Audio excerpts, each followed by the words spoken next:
Hello guys, for today's video, ito ay 44th araw ng Zamboanga Sibugay RTD at ito ang speech ni Mayor Piudina.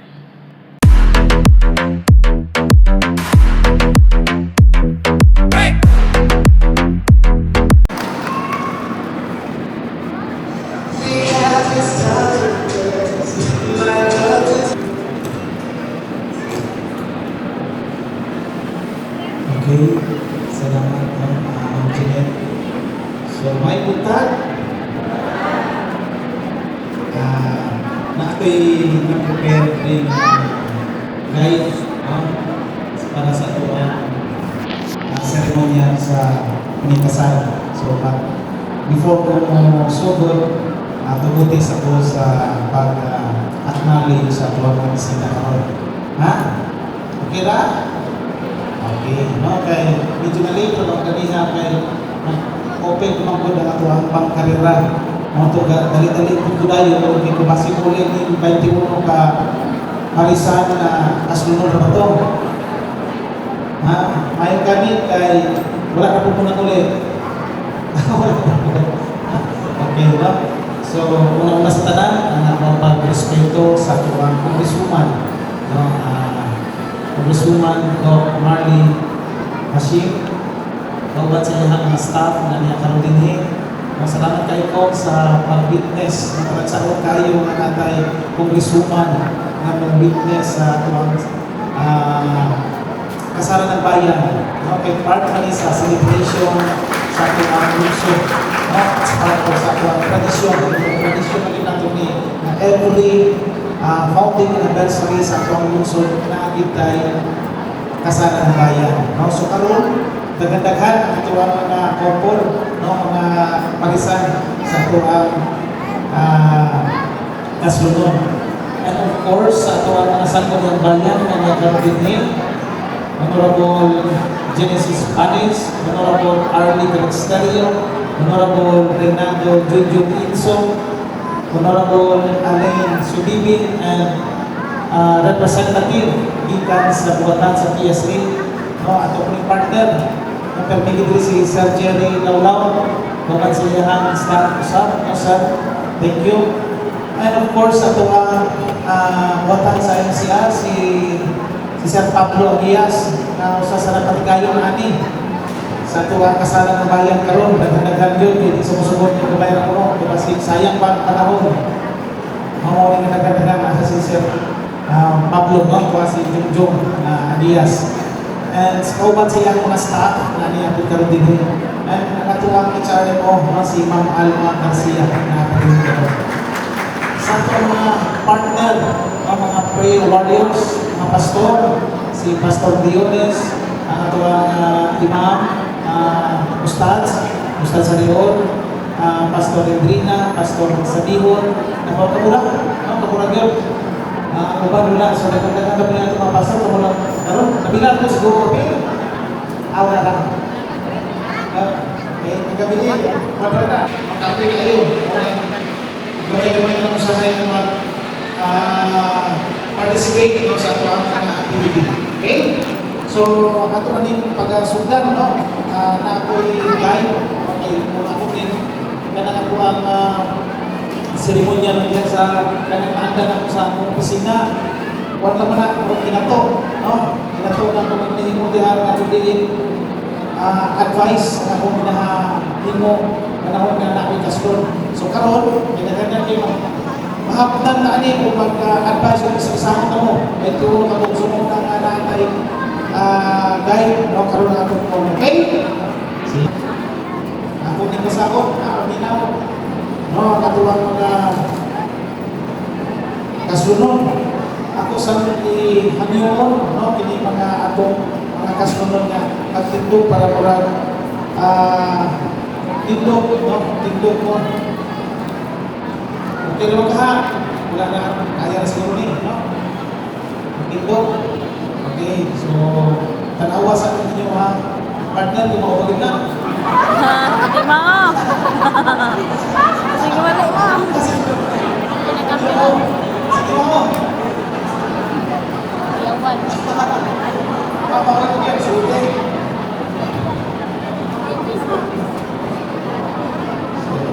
so, sundan, no? Hinigugmang kahigalaan at pakiusap kita karon hindi at umakan sa Diyos o hinihiling makasaksi sa panaghiusa hinihiling lalaki o babae. Diha sa kalaan kami niyong usakan yung gano'ng kahimutang imugna sa Diyos, inulagway, alam ka nato ang kahibulugan panaghiusa ni Kristo o sa iyang iglesia. Nasa balaan kahimutang idagayaan ni Kristo o ipatahong sa iyang presensya kung ang unang milagro na iyang ihimo dito sa kanan sa Galilea. O ingon, ni Pablo katungkalan sa tanang mga lalaki, usa, dili himoon ni bisan kinsa na walay pagitambak o daw walay bilib. Ginoo, himoon nga matinahulon, matinantayon, matinawagon, matinausanon o diha sa kahadlok sa Diyos. Iinig pala anong kahutang inig ay tinuno kapalisan o katao. Iani karon panaghiusap ko adunay usa ka tawo mapadayag sa iyang katarunan nganong dili sila mahiusap usulti na ug tapos dinhi magpakahilan siya hangtod sa kanturan. Basig na ay umabag diha. Tigil lang ka sa... Ha? Kalihog ipataas sa kabot. Masig na mo babag niya. Oo. Kaya na yung papa, Namang tigil lang ka sa... hindi naman tumagawa, hindi naman mapadayon, kasal. Okay, so wala kang yun, ato din padayon. Pasalamat din mo mawala mo yun. Di ba ba, yung sa inyong mga kasal karon? Okay, padayon. Kamon duha ka, panubagman kamo, at umakan sa Diyos. Ako bisang kinsa kaninyo nasayod nganong dili kamo mahiusa diha sa kaninyo usugin na karon kay ibaluin ninyo nga bisang kinsa mahiusa nga dili sumala sa pulong sa Dios sa ilang kaninyo dili subay sa balaod. No? Okay. So, namin mga amahan sa babae din. Pili ka na. Amahan? Ano yung pataas sa kamot? Hindi namin mo ba nila bitiwan? Ito ba? Amahan? Anak yun. Pinamutan na ako. Ha? Kinsay naghatag ni ining babae na ipakasal ni ining lalaki. Anong mga amahan sa babae? Kamu pinaghatag din? Okay, inyong ihatag ang inyong anak aron sa pagkakasal ni aning ilahang mahimong bana. O, nakita na ko ito. Nagugan ako din na ihatag na lang na mayroon kayo sa akong anak. Masugda na nangyar. Ano kayo naman naghimot siguro? Kasi ito ba yung pangilyon pa rin? Ako naaway ni Karolong. Pangilyon pa. Okay. So, pagkano na po ang kaning lalaki. Lalaki, kaning naalit ni Karol. Lalaki, dawaton upang kinin babae ingon at imong pinakas lang asawa makikipot kaniya. Sumala sa sugo sa Diyos, diya sa kaanong kaninyo, ipurmaon o basya, di tayo, kasilungan o punong kaniya, diya sa kasakit o kadagayan, kaligtan ang kanan, gawas lamang kaniya, sukat kalong angko sa kamatayon. Tubag lalaki.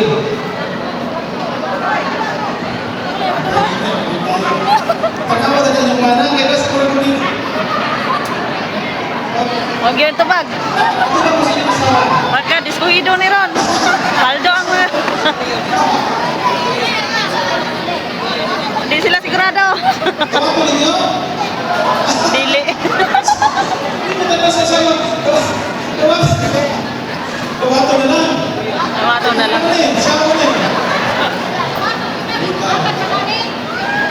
Okay. Ay pinagsanay. Ba, halos sa babae, isip ko, nagkakulang mo lalaki at ang pagkabago, no? Kaya sa babae na po. Mga babae, no? Ano yung mga babae na po? Dawaton mo ba kinig lalaki na nasa yung katubalan ng mga nunod? Ha? Yung ibang pinakastan pa na, Pero hindi pa nila. Ayaw, hindi sa kuma. Hindi pa nila.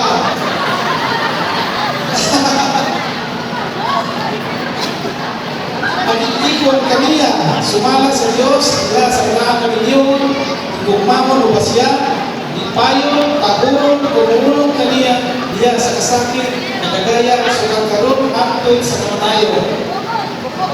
Diba, babae? Ano babae ba naman? Alungan ninyo mga lalaki? Ha? Alungan? Okay, alungan ko no. No? Sige, para sigurado ko na pagkatubangan ang atuan ang asawa. Ano, partner, tubangan yung mga bala o yung mga asawa.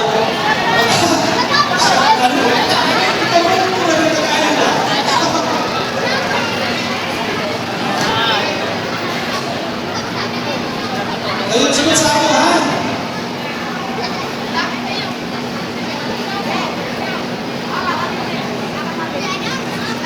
O, sunod sa ako, lalaki. Lalaki. Lalaki sa. Ako si, ito ka ng pangalan. Inyong pangalan. Sino ba mo kayo? Paminaw, asawa. Kanan sa lalaki.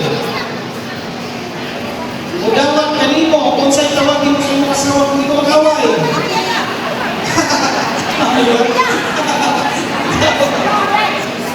Sige.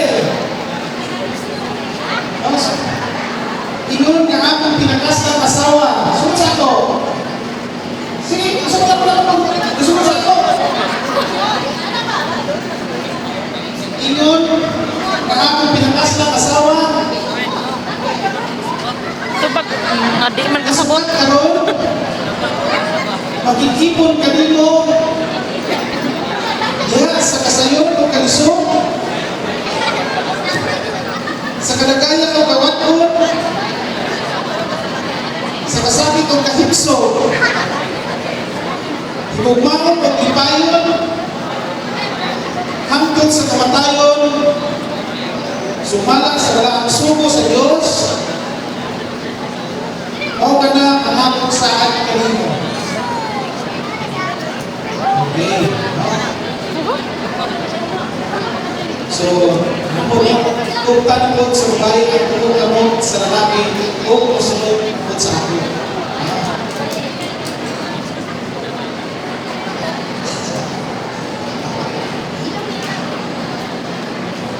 Sunod sa ako, babae, ha? Ako si kanan sa babae. Dapat kanino, kasi tawag niyo sa iyong mga na kung hindi mo mag-away. Sa tawag niyo, babae, sige pa na. Ha? Hani? O, tatawa niyo yung bata ko. O, paminaw na sa ako. Ayaw mo rin na sa ako. Hindi mo sinumana ka tao. Paminaw lang. Ingon nga ako pinakas ng bana na sukat karon magigipon kanimo diha sa kasayon o kalisod sa kalagaya o kawaton sa kasakit o kahigsod igugmaon o ipayon hangtod sa kamatayon sumala sa balaang sugo sa Diyos, mao ka na ang saad kanimo. Okay. No? So, katong mga nahay mga rin. Sige.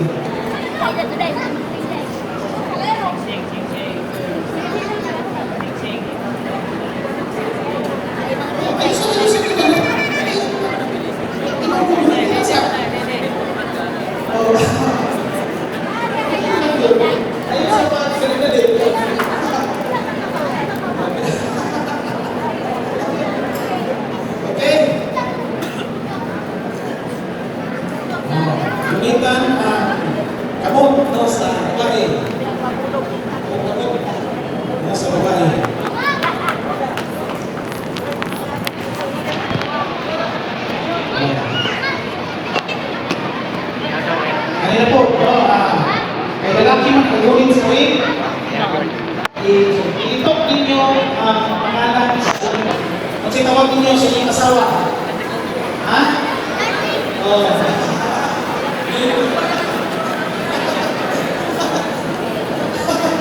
Big! Nato ko kaya. Eh, asa? Bilang po mga mga lalaki,